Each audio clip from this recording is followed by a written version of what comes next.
balik na naman tayo mga kagwapol.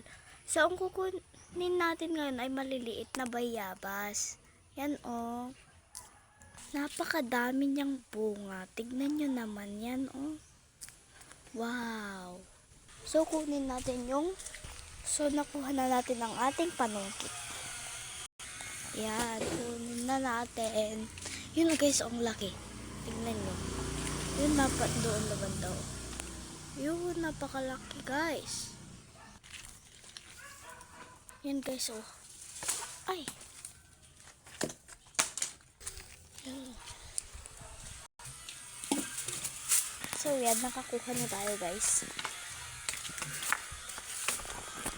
Napakadami talaga. So tikman natin kung masarap ba.